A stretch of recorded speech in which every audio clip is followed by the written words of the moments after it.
கதையோட ஆரம்பத்துல ஒரு கைவிடப்பட்ட பில்டிங் பக்கத்துல ஒரு கார் இருக்க, அதுல இருக்கிற பெட்ரோல் எல்லாம் எடுத்து ஏதோ ஒரு நபரை அந்த இடத்துல கட்டி வச்சு அந்த பில்டிங்கோட சேர்த்து கம்ப்ளீட்டா எரிச்சு விட்டுறான். கொஞ்ச நேரம் கழிச்சு தீயணைப்பு வீரர்களும் போலீஸும் அந்த இடத்துக்கு வராங்க. நெருப்பெல்லாம் அணைச்சுக்கிட்டு உள்ள போக 2வது ஃப்ளோர்ல ஒரு நபர் இருக்கிறத கண்டுபிடிக்கிறாங்க. எரிஞ்ச நிலையில உயிர் இருக்குதுன்னு பார்த்த உடனே பக்கத்துல இருக்கிற ஒரு ஹாஸ்பிட்டல்ல அவரை அட்மிட் பண்றாங்களா. ட்ரீட்மெண்ட் கொடுக்க ஆரம்பிக்கிறதுக்கு முன்னாடி ஒரு மருத்து போற மாதிரியான ஊசியை போடலான்னு போக அங்க இருக்கிற ஒரு டாக்டர் இல்ல வேணாம், அதை நம்ம இப்ப போட்டோம்னா அவரோட பாடி கம்ப்ளீட்டா ஷாக்குக்கு போயிடும். அதனால அந்த பேஷண்ட் கிட்டயே உங்களுக்கு நாங்க எந்த விதமான ஊசியும் போடாம தான் ட்ரீட்மெண்ட் பண்ண போறோம், ஆனா அது உங்களோட நல்லதுக்கு தான், நீங்க கத்துனா கூட பரவாயில்லன்னு சொல்லும் போது அவனும் அப்படியே கையை தூக்கி ஓகே காட்டுறானா. அதுக்கப்புறம் அவங்க ட்ரீட்மெண்ட் பண்ண ஆரம்பிக்க அவன் வழியில பயங்கரமா துடிக்க ஆரம்பிப்பான். சீன் கட் ஆகுது. ட்ரீட்மெண்ட்லாம் ஓரளவுக்கு முடிஞ்சதுக்கு அப்புறம் அந்த பேஷண்ட் கிட்ட பெரிய டாக்டர் பேசிட்டு இருக்கிறாரு. தீ காயம் அதிகமா இருக்கிற காரணத்துக்காக அவரோட முகத்தை சரி பண்ண முடியலையாமா. புகையை அதிகமா சுவாசிச்ச காரணத்தால அவரால் இன்னும் கொஞ்ச நாள் பேசக்கூட முடியாது.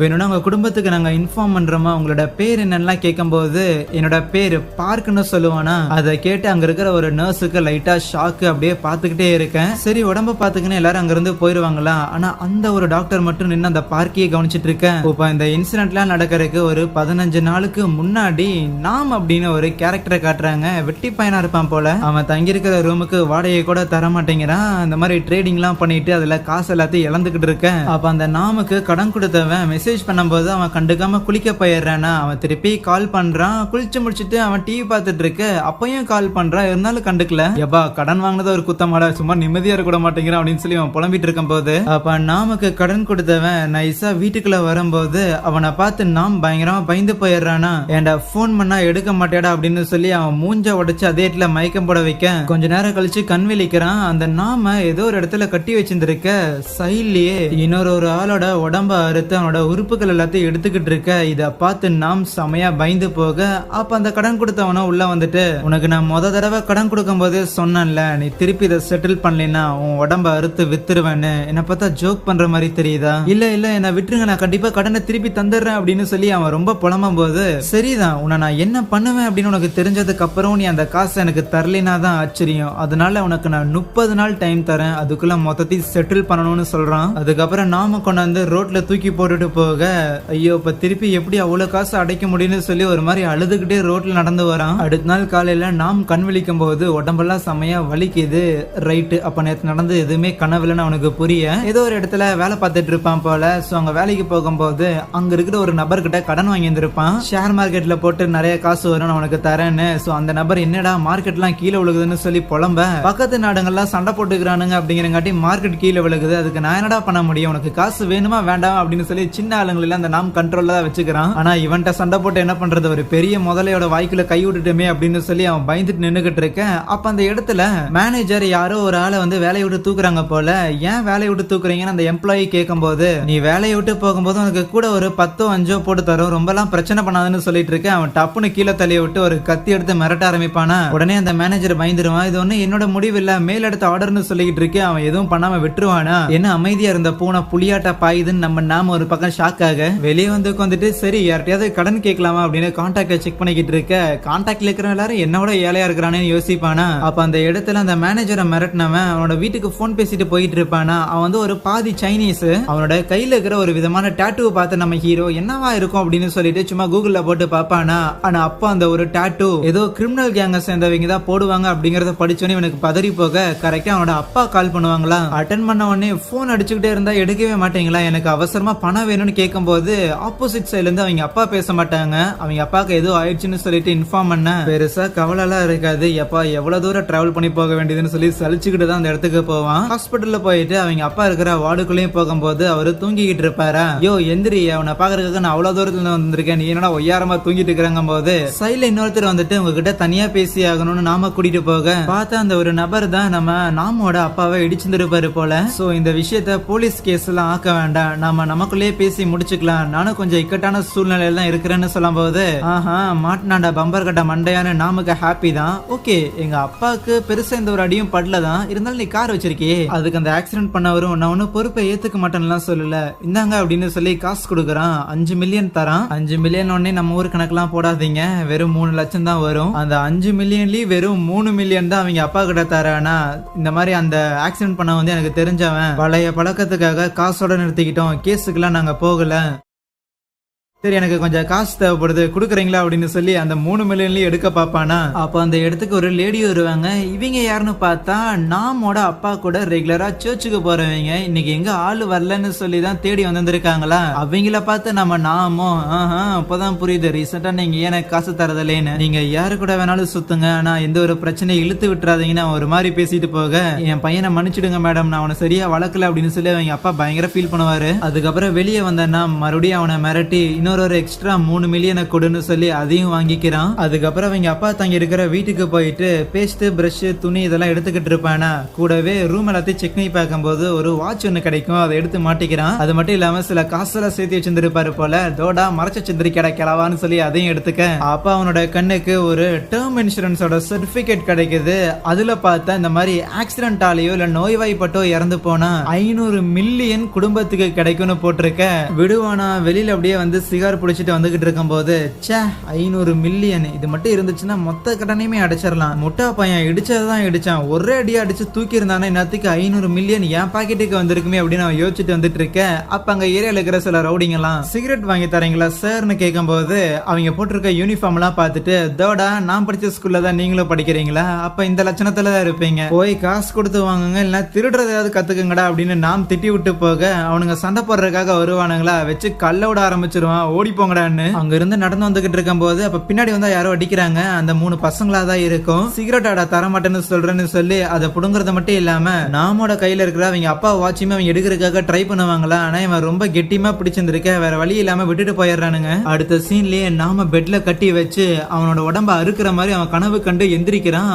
இது ஒரு ஹாஸ்பிட்டல் வச்சிருந்திருக்காங்க. வேகமா மொபைல் எடுத்து பார்க்க இன்னும் கெடு முடியறதுக்கு 28 நாள் இருக்குது. நாமோட அப்பாவும் அவரை பாக்குறதுக்காக ஹாஸ்பிட்டல் வந்திருப்பாரு. கூடவே அங்க இருக்கிற ஆபீசரும், சார் உங்களை அட்டாக் பண்ணவங்க எப்படி இருந்தாங்கன்னு அடையாளம் சொன்னா நல்லா இருக்கும்னு கேட்கும் போது ஒன்னும் தேவையில்லைன்ட்டு அங்கிருந்து போயிடுறான். நேத்து நைட்டு அந்த பசங்க அவனை அடிச்சு போட்டு சிகரெட்ல எடுத்துட்டு போயிருப்பானுங்களே. சோ சிகார் கூட இல்லாம அப்படியே ரோட்ல நின்றுட்டு இருப்பானா. அப்பதான் உனக்கு ஒரு விஷயம் ஞாபகம் வருது. நாம அடிச்சு போட்டு நைட்டு ஃபுல்லாமே அதே தெருவுல தான் கடந்து வந்திருப்பான். அந்த இடத்துல எந்த ஒரு செக்யூரிட்டி கேமராவும் இல்ல. ஓ அப்படின்னா அந்த இடத்துல எந்த ஒரு செக்யூரிட்டி கேமராவும் இல்லையா அப்படிங்கறத ரியலைஸ் பண்ணவன் வீட்டுக்கு போயிட்டு முத வேலையா அவங்க கம்பெனில ஒரு சைனாக்காரன் வேலை பார்த்துட்டு இருந்தான்ல, அவனோட அட்ரஸ் கிடைக்குமான்னு சொல்லி கேட்டுட்டு இந்த கார் எல்லாம் ஸ்கிராப் பண்ணுவாங்கல்ல அந்த மாதிரியான ஒரு இடத்துக்கு போறானா. அங்க நிறைய பேர் கூட்டமா இருந்து ஏதோ சாப்பிட்டுக்கிட்டு பேசிக்கிட்டு இருப்பாங்களா. அதை ஓரமா இருந்து ஒளிஞ்சு கேட்டுக்கிட்டு இருக்க. பின்னாடி வந்து அந்த சைனாக்காரன், டே தம்பி இந்த இடத்துல கார் வைக்கிற மாதிரி இருந்தா மட்டும் வரணும், வேற எந்த விஷயத்துக்காக வரக்கூடாதுன்னு சொல்லி நாம மிரட்ட. இல்ல ஆக்சுவலி இந்த இடத்துல நான் ஒரு வேலைக்காக தான் வந்திருக்கேன், உனக்கு ஒரு வேலை கொடுக்கணும், 60 மில்லியன் இப்போதான் உருப்படியான ஒரு விஷயத்த சொல்லி இருந்திருக்க.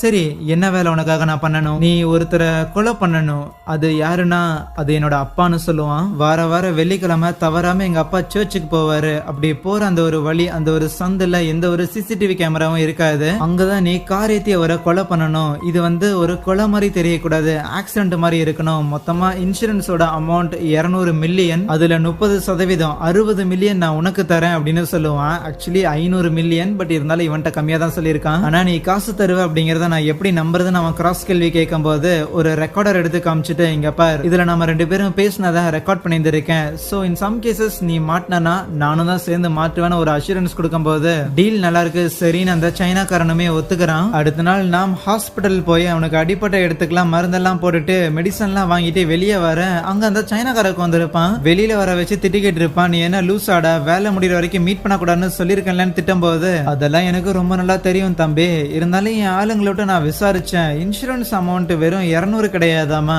500 மில்லியனாமா, 500 மில்லியன் 30% அப்படின்னா நீ எனக்கு 150 மில்லியன் தந்தாகணும். அப்ப நாம் கடுப்பாயிட்டு, அதான் 60 மில்லியனுக்கு இந்த வேலையை செய்யறன்னு ஒத்துக்கிட்டே இல்ல, அப்படி இருக்கும்போது எனக்கு எவ்வளவு வந்தா உனக்கு என்னன்னு கேட்கும் போது, அப்படின்னா என்னால இந்த வேலையை செய்ய முடியாதுன்னு அந்த சைனாக்காரன் ஜகா வாங்க பார்க்க, சரி அந்த 150 மில்லியன் உனக்கு நான் கொடுத்து தொலைறேன், வேலையை மட்டும் ஒழுங்கா செஞ்சு முடியும்னு சொல்லும் போது ஓகேன்ட்டு அவனும் அங்கிருந்து போக பார்க்க, நாம் மனசுக்குள்ளேயே திட்டிக்கிட்டு இருப்பான், 150 மில்லியன் கேக்குதாடா உனக்கு, நான் கொடுத்துருவேன் நீ வர நினைக்கிறியாடான்னு. அதுக்கப்புறம் என்ன நைட்டு போலீஸுக்கு தன் மேல சந்தேகம் வரக்கூடாதுங்கிறங்காட்டி விட்னஸ் எல்லாத்தையும் ரெடி பண்ணிக்கிட்டு இருக்கிறான். அவன் அவன் கூட வேலை செய்யற ஒருத்தனை கூப்பிட்டு ஜாலியா அவன் கூட சரக்கு அடிச்சுக்கிட்டு அதுக்கப்புறம் ரெட் லைட் மாதிரியான ஏரியாக்கெல்லாம் போயிட்டு கூடவே ஒரு கடையிலயும் போய் சாப்பாடுலாம் வாங்கிட்டு அங்க இருக்கிற வெயிட்ரஸ் தன்னை மறக்க கூடாது அப்படிங்கிறங்காட்டி அவங்கள பார்த்து சிரிச்சுக்கிட்டே அதே இடத்துல இருப்பான். அதுவே இன்னொரு பக்கம் நைட் அவங்க அப்பா அந்த தெரு வழியா நடந்து போய்கிட்டு இருக்க பின்னாடி வந்த சைனாக்காரன் தட்டி தூக்குறான். கூடவே அவருக்கு உயிர் இருக்கா என்ன அப்படின்னு சொல்லி கீழே இறங்கி வந்து செக் பண்ணி பார்க்க இங்க நாம அடுத்த நாள் காலையில வரைக்கும் அதே ரெஸ்டாரண்ட்ல தான் இருப்பான். ஒரு குட்டி தூக்கத்தை போட்டுட்டு அடுத்த நாள் காலையில தான் எந்திரிச்சு கிளம்ப எதுவுமே நடக்காத மாதிரி அடுத்த நாள் காலையில அவன் எப்பவும் போல வேலைக்கு போயிருந்திருப்பான்னா வெயிட் பண்ணிக்கிட்டே இருப்பான். என்ன இந்த சைனாக்காரன் இன்னும் கூப்பிடவே மாட்டேங்கிறான்னு. அதுக்கப்புறம் கால் வரும் போலீஸ் ஸ்டேஷன்ல இருந்து உங்க அப்பாவுக்கு ஆக்சிடென்ட் ஆயிடுச்சு உடனே நீங்க வாங்கன்னு. இவனும் போறதுக்கு முன்னாடி முதல்ல பாத்ரூம்ல இருந்து அழுதெல்லாம் பிராக்டிஸ் பண்ணிக்கிட்டு இருப்பான். ஸோ அதுக்கப்புறம் அங்க போய் அவங்க அப்பாவோட பாடியை பார்த்து கன்ஃபார்ம் பண்ணிட்டு அந்த இடத்துல சின்ன டிராமா எல்லாம் போட்டுட்டு ஏன் போலீஸ் நீங்க வந்து யார் ஆக்சிடென்ட் பண்ணாங்க அப்படிங்கறத கண்டுபிடிக்கலையே அப்படின்னு சொல்லி அங்க இருக்கிற ஆபீசர் பிடிச்சு திட்டிக்கிட்டு இருக்க. அந்த இடத்துல சிசிடிவி கேமரா இல்லாதங்காட்டி எங்களால கண்டுபிடிக்க முடியல. ஆனா ஒரு விஷயம் எங்களுக்கு நல்லா தெரியும், இது ஒன்னும் ஆக்சிடென்ட் கிடையாது, யாரோ பிளான் பண்ணி மர்டர் பண்ணியிருந்திருக்காங்க. ஏன்னா இந்த ஆக்சிடென்ட் நடந்ததை ஒருத்தங்க கண்ணால பாத்துருக்காங்கன்னு சொல்ல அது யாருன்னு பார்த்தா அவங்க அப்பா கூட சர்ச்சுக்கு போற அந்த ஒரு லேடியா தான் இருந்திருப்பாங்க. இவங்களும் அந்த வழியா தான் சர்ச்சுக்கு போகும்போது அப்பதான் கரெக்டா ஆக்சிடென்ட் நடந்திருக்கும். காருக்குள்ள இருந்து இறங்கி வந்து இறந்துட்டானா இல்லையா அப்படின்னு சொல்லி அந்த சைனாக்காரன் பார்த்து இருந்திருப்பான்ல. சோ அதுதான் ஒரு சந்தேகம். ஆனா அப்பவுமே அந்த நாம் போலீஸ்காரர்கிட்ட இந்த மாதிரி எங்க அப்பா ரொம்பவுமே நல்லவர், சோ அதனால கண்டிப்பா அவருக்கு வந்து பகையாளி யாருமே இருக்க மாட்டாங்க, இது கண்டிப்பா ஒரு ஹிட் அண்ட் ரன் தான், ஆக்சிடென்ட் தான் அப்படின்னு சொல்லிட்டே இருப்பானா. அப்ப அந்த போலீஸ் ஆபீசர் இன்னொரு விஷயத்தையும் சொல்றாரு. இந்த அம்மா சொன்ன விஷயத்தை வச்சு மட்டும் இதை நாங்க ஒன்னும் கொலைன்னு முடிவு பண்ணல, இதுக்கு இன்னொரு காரணம் இருக்குது. ஏன்னா உங்க அப்பா வந்து புதைச்சிருந்தாங்கன்னு சொல்லுவான். என்னங்க சொல்றீங்க அப்படின்னு சொல்லி இன்னும் வந்து புலம்ப ஆரம்பிப்பானா. இருங்க அமைதியா இருங்க, உங்களுக்கு நான் குடிக்க தண்ணி எட்டு வரேன்னு போலீஸ் அங்கிருந்து போக இந்த எச்ச என்ன வேலைடா பார்த்து வச்சிருக்கான் அப்படின்னு சொல்லி அவனுக்கு சம்மகாண்டாகும் போது ஒரு பொண்ணு மலையில ஹைக்கிங் பண்ணியிருந்திருப்பா போல. சோ அதை வீடியோவா ரெக்கார்ட் பண்ணிட்டு காலையில விடிஞ்ச உடனே மலையில இருந்து கீழே இறங்கி வந்துகிட்டு இருப்பாளா. அப்ப அந்த இடத்துல ஒரு நாய் இருக்கும். என்னடா அது நாய் என்ன பண்ணுதுன்னு சொல்லி கிட்ட போக அந்த இடத்துல ஒரு டெட் பாடி இருக்கும். அதுக்கப்புறம் அவ தான் போன் பண்ணி இன்ஃபார்ம் பண்ணியிருப்பா. இப்ப அப்படியே சீன் கட் பண்ணி ஆக்சிடென்ட் ஆன அந்த வெள்ளிக்கிழமை நைட்டு காட்டுறாங்க. ஒரு பணக்கார பையன் தன்னோட கேர்ள் ஃபிரெண்ட் கூட ஒரு ரெஸ்டாரண்ட்ல சாப்பிட்டு முடிச்சிட்டு அதுக்கப்புறம் ஒரு இடத்துல ரூம் எடுத்து வந்திருப்பானா. நைட்டு சரக்குமே அடிச்சிருந்திருப்பாங்க. பட் கரெக்டா மிட் நைட்னு பார்த்து அந்த ஒரு பொண்ணுக்கு கால் வரும். ஓ அப்படியே விஷயம், உடனே நான் கிளம்பி வரேன்னு சொல்லுவாளா. என்னாச்சு நைட் நேரத்துல எங்க போறேன்னு கேட்கும்போது என்னோட ஃப்ரெண்டோட அப்பா இறந்து போயிட்டாங்க, எனக்கு மட்டும் இங்க இருந்து போகணும்னு ஆசையே என்ன, இருந்தாலும் அதுக்கு போய் ஆகணும்னு சொல்ல சரி நைட் நேரத்துல பெருசா போலீஸ் இருக்க மாட்டாங்க, குடிச்சிருந்தாலும் பரவாயில்ல உன்னை கொண்டு போய் நான் டிராப் பண்ணி விடுறேன்னு சொல்லி அவன் கூட்டிட்டு வருவானா கார்ல. ரெண்டு பேரும் கார்ல வந்துகிட்டு இருக்கும் போதே அந்த பொண்ணு ரொமான்ஸ் பண்ண ட்ரை பண்ணுவாள். இவன் வேணாம்னு சொல்லிட்டு இருக்கும் போதே டக்குன்னு நடுரோட்ல யாரையும் அடிச்சு தூக்க ஐயோ மொத்தமா முடிஞ்சிச்சுன்னு சொல்லி அவன் காரை விட்டு இறங்கி வந்து பார்த்தா அது நம்ம நாமோட அப்பாவா இருக்கும். செத்து போயிட்டாரு அப்படின்னு சொல்லும் போது இல்ல கண்டிப்பா போலீஸுக்கு கால் பண்ணுவோம் அப்படின்னு அவ எடுப்பாளா. வேகமா போய் போனை புடிங்கிட்டு மென்டலா நீ குடிச்சிட்டு வண்டி ஓட்டி இருந்திருக்கேன், ஒரு ஆள் மேல வண்டியை விட்டு ஏத்தி இருந்திருக்கேன், அவன் செத்தே போயிட்டான், இதுக்கு நீ போலீஸ் கூப்பிடுவாங்க. இப்ப என்ன பண்றேன்னு தெரியல, நான் மாட்டிக்கிட்டேன், என்னோட வாழ்க்கையே மொத்தமா முடிஞ்சிச்சு, நான் இதுக்கு தான் குடிக்க மாட்டேன்னு சொன்ன அவன் புலம்பிக்கிட்டே இருப்பானா. அப்ப கரெக்டா அந்த வழியா ஒரு கார் வர மாதிரி தெரியும். அது நேரம் இவங்க கிட்ட வந்து நின்னுட்டு என்னாச்சு சார் ஏதாவது ஆக்சிடென்ட் ஏதாவது ஆயிடுச்சு அப்படின்னு சொல்லி அவங்க நிறுத்தி விசாரிப்பாங்களா. இல்ல அதெல்லாம் பெரிய பிரச்சனை கிடையாது, எங்களுக்கு இன்சூரன்ஸ் இருக்குது, கிளைம் பண்ணிக்கலாம், நாங்க பாத்துக்கிறோம், கேர்ள் ஃபிரெண்ட கூட கூட்டு வந்திருக்கீங்க, நீங்க உங்க வேலையை பாருங்க அப்படின்னு சொல்லி அனுப்பிச்சு விட அப்படின்னா சரின்னு அவங்க ரெண்டு பேரும் அங்கிருந்து போவாங்க. ஆனா போய்கிட்டு இருக்கும் போது அவங்க பேசுறதெல்லாம் வச்சு பார்த்தா அவங்க நார்மல் கப்பல் மாதிரி தெரியல. அந்த பாடியை ஓரமா எடுத்து ஒளிச்சு வச்சிருந்திருப்பானா. உடனே அதை எடுத்து காரோட டிக்கிக்குள்ள போட்டுட்டு மலைக்கு பின்னாடி கொண்டு போய் புதைச்சிடலாம் நம்ம சொல்லும் போது அப்பயும் அந்த பொண்ணு இல்ல இது பெரிய தப்பா போய் முடிஞ்சிடும் அப்படின்னு கத்திக்கிட்டே இருப்பாளா. உன்னால தாண்டி இது நடந்துச்சு, கொஞ்சம் வாயை மூடிட்டு இரு அப்படின்னு சொல்லி கத்துவானா. ஆனா அப்பன்னு பார்த்து அந்த இடத்துல ஏதோ ஒரு நபர் சைக்கிள் எடுத்துட்டு போகும்போது ரைட் நம்ம பேசுனது எல்லாத்தையும் கேட்டு இருந்திருப்பான். வேகமா ஓடி போய் அவனை அப்படியே முட்டி கீழே தள்ளி விட மண்டை உடஞ்சு ரத்தம் ஊத்திக்கிட்டு இருக்கும் போது வேற வழி இல்லாம அவனையும் தூக்கி காருக்குள்ள போட என்ன பண்ணிட்டு இருக்கிறீங்க அப்படின்னு சொல்லி மறுபடியும் அவ கத்திக்கிட்டே இருப்பாளா. உனக்கு ஜெயிலுக்கு போகணும்னா இதே இடத்துல ஏறு, போக கூடாதுன்னா கார்ல ஏறுன்னு சொல்லும் போது வேற வழி இல்லாம அவளும் ஏறிக்கிறான். அதுக்கப்புறம் கார் எடுத்துட்டு நேரா மலைக்குள்ள போகும்போது அந்த சைக்கிள்ல போனான்ல அவன் உயிரோட தான் இருக்கிறான் போல, மயங்கி இருக்கான். அந்த இன்னொருத்தன் சாகல அப்படின்னா அவனை எதுக்கு தேவையில்லாம வண்டியில ஏத்திருக்கீங்கன்னு கேட்க அவன் மட்டும்தான் இதை பார்த்து இருந்திருக்கான், அவனை விட்டு வைக்கணுமான்னு சொல்லுவானா. மயக்கம் தெரிஞ்சதுக்கு அப்புறம் அவனோட மொபைல ஆன் பண்ணி சைடுல இருக்கிற நாமோட அப்பாவை பார்த்து அவன் பயங்கரமா அலறி போக கண்ணு முழிச்சிட்டான் போலயே அப்படின்னு சொல்லி எந்திரிச்சு வந்து கார்ல இருக்கிற ஒரு கால்ஃப் ஸ்டிக்கை வச்சு அவன் அடின்னு அடிக்க ஆரம்பிக்கிறான். இல்ல என்னை விட்டுருங்க, நான் எதுவுமே பண்ண மாட்டேன் அப்படின்னு சொல்லி அவன் கெஞ்சி கேட்டு இருப்பானா. சரின்னு சொல்லி அவங்கிட்ட பேங்க் டீடைல்ஸ் எல்லாம் கேட்டுட்டு 10 மில்லியன் அவனோட பேங்க்ல டெபாசிட் பண்றான். இப்ப இந்த கொலையில உனக்கும் சம்மந்தம் இருக்குது, நீ வாயை மூடிட்டு இருந்தீங்கன்னா உன்னோட உயிரும் இருக்கும், உனக்கு பணமும் கிடைச்சிருக்குன்னு சொல்ல அதுக்கப்புறம் அவனையும் சேர்த்துக்கிட்டு அந்த இடத்துல குழியை தோண்ட ஆரம்பிப்பாங்களா. ஆக்சுவலி பயங்கரமா பனி பெஞ்சிருக்க காரணத்துக்காக மண் எல்லாமே இறுகி போயிருந்திருக்கும். சோ அதனால கொஞ்சம் தோணுனதுக்கு அப்புறமே அந்த ஒரு பாடி எடுத்து புதைக்கும் போது அப்ப அந்த சைக்கிள்ல வந்தவன் சொல்லுவான், தலை இன்னும் கொஞ்சம் அதிகமா தோண்டலான்னு, நீ ஒண்ணு எனக்கு அட்வைஸ் பண்ண தேவையில்ல, பொத்திட்டு வேலையை மட்டும் பாடுறா அப்படின்னு சொல்லிட்டு பணத்தை வச்சு மொத்தமா மண்ணை போட்டு முடிடுவாங்க. வேலையெல்லாம் முடிச்சுட்டு 2 பேரும் திருப்பி காருக்கு வரும்போது அப்ப கூட இருந்தவன், சார் 10 மில்லியனுங்கிறது ரொம்ப கம்மி, இன்னும் எக்ஸ்ட்ராவா ஒன்னு 10 கொடுத்தீங்கன்னா நல்லா இருக்குன்னு சொல்ல இவனுக்கு இன்னும் டென்ஷன் ஆக ஆரம்பிக்குது. காசுக்காக இது மறுபடியும் ஏதாவது மாத்தி சொல்லிடுவானு சொல்லிட்டு, உனக்கு நான் 20 மில்லியன் தரேன், வாயை பொத்திட்டு இருங்கிறான். ஆனா அந்த மலையில அந்த நாய் இருக்குதுங்கிற விஷயத்த அவங்க கவனிக்கல. அடுத்த நாள் காலையில அந்த பொண்ணை கொண்டாந்து டிராப் பண்ணிட்டு கூட வந்தவனுக்கு 20 மில்லியனையும் டிரான்ஸ்பர் பண்ணி அமுச்சு வச்சுட்டு காருக்குள்ள வந்து சமகான்ல கத்திக்கிட்டு இருப்பான். கூடவே டேஷ் கேம்ல இருக்கிற SD கார்டை வெளியே எடுத்து வச்சுக்க. அப்ப அவன் திருப்பி வந்துட்டு, சார் இந்த மாதிரி டாக்ஸி பிடிச்சு போறதுக்கு கையில கேஷா காசு இல்ல, நீங்க கொஞ்சம் கொடுத்தீங்கன்னா நல்லா இருக்குன்னு சொல்ல, போய் தொலைதுன்னு அதுக்கும் காசு கொடுப்பானா. பைத்தியக்கார மொத்த காசையும் உருவி விட்டுட்டான் அப்படின்னு சமகாண்டாவான். அதுக்கப்புறம் காரை கொண்டு போய் ரிப்பேர் விடும்போது அதுக்கு 4.8 மில்லியன் செலவாகும். அதுக்கப்புறமே பயங்கர பதட்டத்துல இருப்பான். அந்த நியூஸ் கீது வெளியே வந்துச்சா என்னாச்சு ஏதாச்சுன்னு. அப்போ கார்ல வந்து 2 கப்பல்ஸ் இவன்ட்ட பேசிட்டு இருந்து போயிருப்பாங்கல்ல, அவங்க ஓரமா இருந்து இவனை போட்டோ எடுத்துக்கிட்டே இருக்கிறாங்க, கண்காணிக்கிறாங்க. அதுக்கப்புறம் அவன் கையில அடிபட்டு இருந்திருக்கும்ல, அதுக்கு இவனே வந்து மருந்து போட்டுக்கிறானா. கூடவே ஒரு பிசியோ டாக்டரா இருப்பான் போல. அவன் ஆளுக்கு நிறைய மெசேஜ் அனுப்பி இருந்திருப்பான். பட் இருந்தாலும் அவகிட்ட இருந்து எந்த ஒரு ரிப்ளையும் இருக்காதா. ஒரு பேஷண்ட்டை ட்ரீட் பண்ணிக்கிட்டு இருக்கும் போது அப்ப அந்த பொண்ணுகிட்ட இருந்து கால் வருமா. ஆக்சுவலி இவன் காசு கேட்டு இருந்திருப்பான் போல. தன்னோட கிளினிக்கை ஒரு இடத்துல இருந்து வேற இடத்துக்கு ஷிஃப்ட் பண்ணியிருப்பான். அதுக்கு லோன் எடுக்க வேண்டியதாயிருச்சு. சோ நீயே கொஞ்சம் காசு தரேன்னு கேட்கும்போது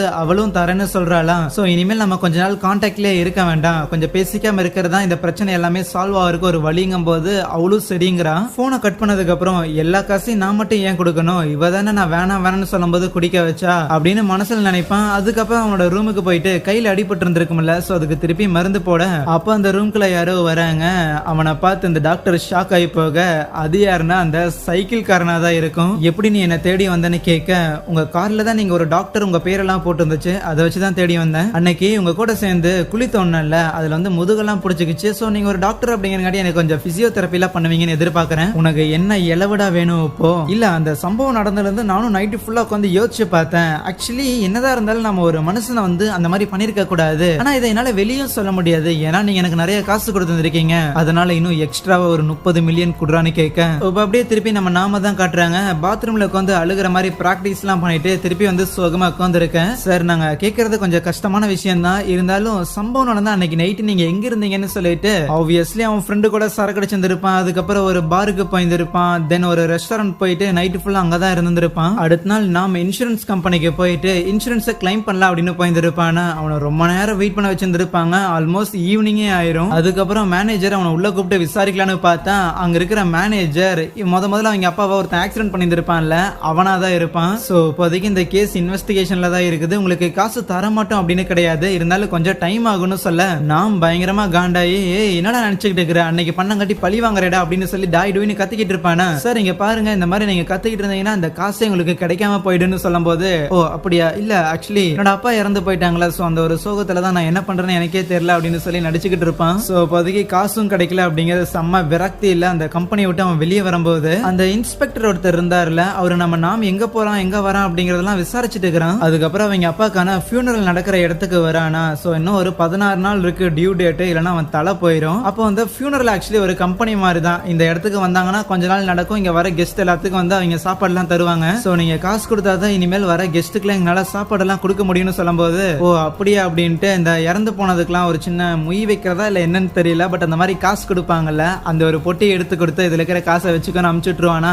இதை பார்த்துட்டு இருந்தா அவனோட ஆன்டி, டே என்னடா பண்றேன்னு கேட்க, உங்க பையில இருந்து நீங்க காசு கொடுக்க மாட்டீங்களா, நான் அங்க இருக்கிற காசு எடுத்து தரேன் அவ்வளவுதான் அப்படின்னு சொல்லிடுவான். அதுக்கப்புறம் நாம மீட் பண்றதுக்காக அந்த சைனாக்காரனவே வந்திருக்கானா, காசை கொடுறான்னு கேட்கும் போது, என்ன காசு கொடுப்பாங்க, கொடுத்த வேலையை சொதப்பி வச்சிருக்கேன்னு நாம் கத்திக்கிட்டு இருக்கேன், நீ உங்க அப்பா சாகணும்னு சொன்ன அதே மாதிரி போட்டு தள்ளியாச்சு. ஆனா ஆக்சிடென்ட் பண்ண அன்னைக்கு உங்க அப்பா என்னோட மூஞ்சியை பார்த்துட்டான், சில தவறுகள் நடக்கதான் செய்யும், ஆனா அதுக்காகலாம் காசு கொடுக்க முடியாதுன்னு சொன்னா நீ இருக்க மாட்டடான்னு மிரட்டுவானா. என்னடா உன்னால பண்ண முடியும்னு சொல்லி அவன் அடிக்க போக அவன் ஒரே குத்து வச்சுட்டு அந்த ஒரு ரெக்கார்டரையும் கொடுத்துருப்பான்ல அதையும் ஆன் பண்ணி காட்டுவான். இன் சம் கேசஸ் நீ காசு கொடுக்கலன்னா இதை போலீஸ் ஒப்படைச்சிருந்தான்னு மிரட்டிட்டு போக அப்போ ஒரு இன்ஸ்பெக்டர் நாம ஃபாலோ பண்ணிட்டு இருந்தான்ல அவன் இந்த சைனாக்காரனை பார்த்துட்டு அவனையும் ஃபாலோ பண்ண ஆரம்பிக்கிறான். அவனை ஃபாலோ பண்ணி நேரா அந்த ஸ்கிராப் யார்டுக்கே போயிடுறானா. அங்க போயிட்டு இவங்க எல்லாம் இருக்கிறதெல்லாம் கவனிச்சு நேரா இவங்க பொருட்கள்லாம் வைக்கிறதுக்கு ஒரு வேன் மாதிரி இருக்கும். அந்த வேன்குள்ள போய் ஏதாவது இருக்குதான்னு தேடி பார்க்க அந்த ஒரு ரெக்கார்டர் கிடைக்கும். உடனே அதை ஆட்டையை போட்டு அங்கிருந்து வந்துகிட்டு இருக்கேன். பார்த்தா ஆப்போசிட்லயே அந்த சைனாக்காரன் வருவான். உங்ககிட்ட லைட்டர் இருக்கான்னு கேட்பானா.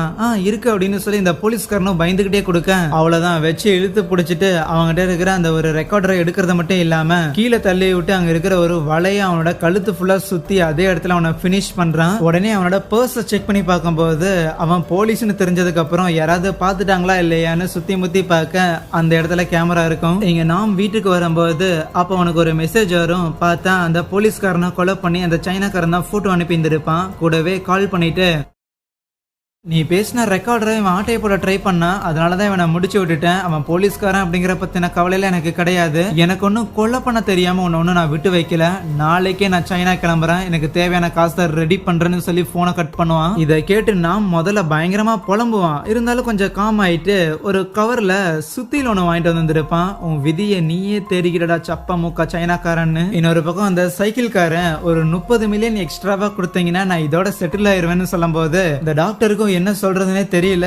சரி விடு ஒரு வாரம் எனக்கு டைம் கொடுன்னு சொல்லும் போது கண்டிப்பா உங்களுக்கான டைம் நீங்க எடுத்துக்குங்க. இதுக்கு மேல உங்களாலே காசு தர முடியாதுன்னு எனக்கு தெரியும். இந்த காசோட எனக்கும் போதும் அப்படின்னு சொல்லிட்டு போவானா. செம்ம கடுப்புல இருப்பான். பைத்தியக்காரன் நினைச்சா பைத்தியக்காரன் இருக்கிறது எல்லாத்தையும் உருவிட்டு போறானேன்னு. அதுக்கப்புறம் அவனோட காரு ரெடியா இருந்திருக்கும். அதை போய் எடுக்கலான்னு போகும்போது அப்ப அங்க வேலை பார்த்துட்டு இருக்கிறவரு நீங்க ஏதோ மான் வந்து மேல விழுந்துச்சு அப்படின்னு சொன்னீங்க. ஆனா பம்பர்ல அடிபடவே இல்ல. ஏதோ மேல வந்து அப்படியே டப்புன்னு விழுந்த மாதிரி எல்லாம் இருக்குதுன்னு சொல்ல அங்கதான் இவனுக்கு ஒரு விஷயம் ஸ்ட்ரைக் ஆகி வேகமா இவன் அந்த ரத்த கரையான துணி எல்லாத்தையும் சுருட்டி குப்பையில வீசிந்திருப்பானா. அந்த குப்பை எல்லாத்தையும் டெபாசிட் பண்றதுக்கு முன்னாடியே போய் தேடி கண்டுபிடிக்க அந்த குப்பையில அந்த டேஷ் கேமோட SD கார்டு இருந்திருக்கும். சோ அதை எடுத்துட்டு வந்து போட்டு உண்மையிலே எப்படி அந்த ஆள் காருக்குள்ள வந்து விழுந்தான் அப்படின்னு செக் பண்ணி பார்க்கும்போது தான் காருக்கு மேல யாரோ தூக்கி போட்ட மாதிரி இருக்கும். இவன் போய் அடிச்சிருக்க மாட்டான். அப்படின்னா யாரு தூக்கி போட்டிருப்பா அப்படின்னு சொல்லி ரீவைன் பார்க்கும்போது அந்த இடத்துல கரெக்டா விழுகும் போது ஒரு பிரிட்ஜ் இருந்திருக்குமா. இன்னும் ஜூம் பண்ணி பார்த்தா அது ஆக்சுவலி அந்த சைக்கிள் காரனா இருக்கும். அவன் தான் பாடியை தூக்கி கீழே போட்டிருந்திருப்பான். இந்த விஷயத்த உடனே அந்த ஒரு பொண்ணு இருந்தால அவளுக்கு கால் பண்ணி சொல்லிட்டு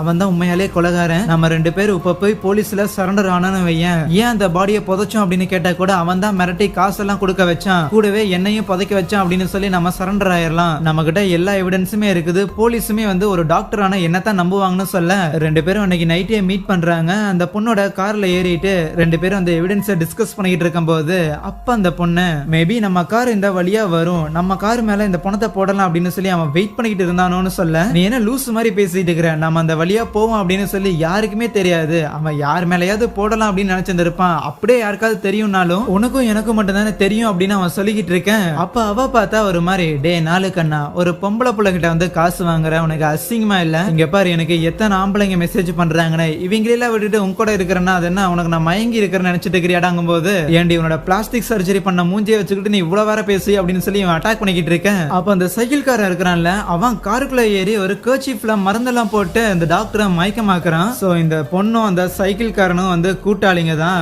வேணும்னே தான் இவன் காரு மேல அந்த பணத்தை போட்டு இருந்திருக்காங்க. ஓகே இப்போதைக்கு இந்த டாக்டர் அந்த மலையில எல்லாம் எதுவும் கொண்டு போய் பண்ண முடியாது. அதனால கடன் வாங்கி சூதாடி மொத்தமா சொத்தை அழிச்சிட்டான். ஊரை விட்டே ஓடிட்டான்னு செட்டப் பண்ணி நம்ம ஊர்ல கொண்டு போய் புதைச்சிடலாமான்னு முடிவெடுத்துட்டு அங்க இருந்து போக அந்த டாக்டரை 2 பேரும் ஃபாலோ பண்ணிக்கிட்டு இருந்தாங்கல்ல. சோ அவங்க இப்ப இவங்களையும் ஃபாலோ பண்ண ஆரம்பிக்கிறாங்க. நேரா ஆரம்பத்துல ஒரு பில்டிங்கை காமிச்சாங்கல்ல அந்த இடத்துக்கு கொண்டு வந்து காலையில விடியருக்கு முன்னாடியே புதைச்சாகணும்னு சொல்லிட்டு 2 பேரும் குழிய தோண்ட ஆரம்பிக்கிறாங்களா. இந்த இடத்துக்கு வந்து எவ்வளவு நாள் ஆச்சு இல்ல அப்படின்னு அந்த பொண்ணும் சொல்லிக்கிட்டு இருக்கேன். 2 பேரும் சிரிச்சு பேசிக்கிட்டு ஜாலியா அந்த இடத்துல குழிய தோண்டிக்கிட்டு இருப்பாங்களா.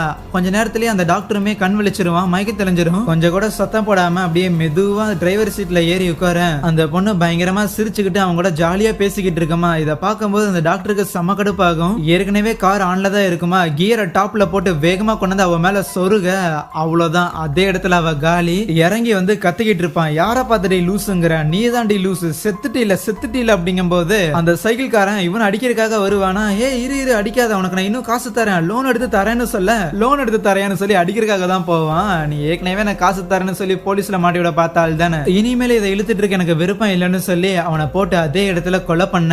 இது எல்லாத்தையும் யாரோ ஓரமா இருந்து கேமரால போட்டோ எடுத்துக்கிட்டு இருக்காங்க. இப்ப அப்படியே சீன் கட் பண்ணி ஒரு பிளாஷ்பேக் மாதிரி காட்டுறாங்க. சில வருஷங்களுக்கு முன்னாடி ஸ்கூல்ல ஒரு அப்பாவி பொண்ணு படிச்சுக்கிட்டு இருந்திருப்பாளா. சோ அவகிட்ட வந்து சில பசங்க எல்லாம் இந்த மாதிரி நீ பாக்குறதுக்கு அழகா இருக்கிற, சோ அதனால ஸ்கூலோட மேகசினுக்கு போட்டோ ஷூட்டுக்கு வரையான்னு கேட்கும்போது சரின்ட்டு அவளும் அந்த போட்டோ ஷூட் பண்ணிருப்பா போல. ஆனா இந்த ஒரு விஷயம் அந்த ஸ்கூல்ல இருக்கிற இன்னொரு ஒரு பொண்ணுக்கு பிடிச்சிருக்காது. சோ அதனால இந்த அப்பாவி பொண்ணுகிட்ட ஒரு ஃப்ரெண்டு மாதிரி பேசி பழகி நீ ஏன் என் ஃப்ரெண்ட்ஸ் கூட ஒரு பிளைண்ட் டேட் வரக்கூடாது, நீயும் மத்த பொண்ணுங்க மாதிரி டேட் பண்ணலாம்ல அப்படின்னு சொல்லி அவளை கூட்டிட்டு போய் இதே பில்டிங் தான் அப்புறம் பசங்களா உங்களுக்காக நான் ருசியான உணவு கொண்டு வந்திருக்கேன், என்ஜாய் பண்ணுங்களான்னு விட்டுட்டு போக அங்க இருந்த 3 பசங்க மாஸ்க போட்டுட்டு அந்த பொண்ணு அசால்ட் பண்ணிருப்பானுங்க. கட் பண்ணா பதறி போய் ஒரு நர்ஸ் எந்திரிக்கிறாங்க.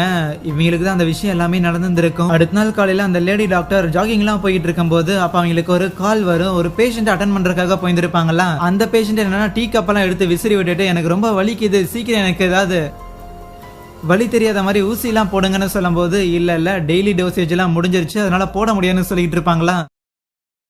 அப்ப அங்க வந்து ஒரு பிரைவேட் டிடெக்டிவ் பார்த்தா அந்த பேஷண்ட் கிட்ட இங்க பாருங்க சார், உங்களுக்கு மட்டும் கிடையாது இங்க இருக்கிற எல்லாருக்குமே வலி இருக்குது, அதனால நீங்க கொஞ்சம் தன்மையா அந்த டாக்டர் கிட்ட மன்னிப்பு கேளுங்கன்னு சொல்லுவான். அதுக்கு அந்த லேடி டாக்டர் இருந்தாலும் நீங்க பேஷண்ட் கிட்ட இந்த மாதிரி நடந்துக்க கூடாதுன்னு அந்த டிடெக்டிவ் பார்த்து சொல்ல அது எனக்கு தெரியும் தான், இருந்தாலும் உங்க கண்ணத்துல ஒரு கீரல் இருக்குது அப்படின்னு சொல்லிட்டு அந்த லேடி டாக்டர் அங்க இருந்து போகும்போது அவங்க பின்னாடியே போய் ஒரு விசிட்டிங் கார்டை கொடுத்து உங்களுக்கு ஏதோ பிரச்சனை இருக்கிற மாதிரி தெரியுது, இன் சம் கேசஸ் அதை சால்வ் பண்ணணும்னா மறக்காம எங்களை கான்டாக்ட் பண்ணுங்க அப்படின்னு சொல்லிட்டு போறாரா. அதுக்கப்புறம் தான் அவங்க ஹாஸ்பிட்டலுக்கு ஒரு ஃபயர் ஆக்சிடென்ட் கேஸே வந்திருக்கும். அது நம்ம நாமா தான் இருக்குமா. நாமோட பேரை கேட்டோன்னே தான் இந்த லேடி டாக்டருக்கு ஒரு மாதிரி ஷாக் ஆயிருந்திருக்கும். பயங்கரமா பதறி போய் ஆன்சைட்டி மாத்திரை எல்லாம் எடுத்து போட்டுக்கிட்டு இருப்பாங்களா. சோ அதுக்கப்புறம் காம் ஆயிட்டு நாமோட பர்சனல் டீடைல்ஸ் எல்லாத்தையும் கலெக்ட் பண்ணிக்கிட்டு இருப்பாங்க. அதெல்லாம் கலெக்ட் பண்ணிட்டு அதுக்கப்புறம் அந்த பிரைவேட் டிடெக்டிவ் போய் மீட் பண்ணி அட்வான்ஸாவே நிறைய காசெல்லாம் கொடுத்துட்டு ஒரு பேப்பர்ல நான் சில பேரோட நேம்லாம் எழுதியிருக்கேன், அவங்க இப்பெல்லாம் என்ன பண்றாங்க எப்படி இருக்கிறாங்க அப்படிங்கறத மட்டும் நீங்க கண்டுபிடிச்சு சொன்னா மட்டும் போதும் அங்க இருந்து வருவா. இந்த டிடெக்டிவ் இதுக்கு முன்னாடி ஒரு போலீஸா இருந்திருப்பாரு. சோ அதனால அவருக்கு தெரிஞ்ச சில பேருக்குலாம் கால் பண்ணிட்டு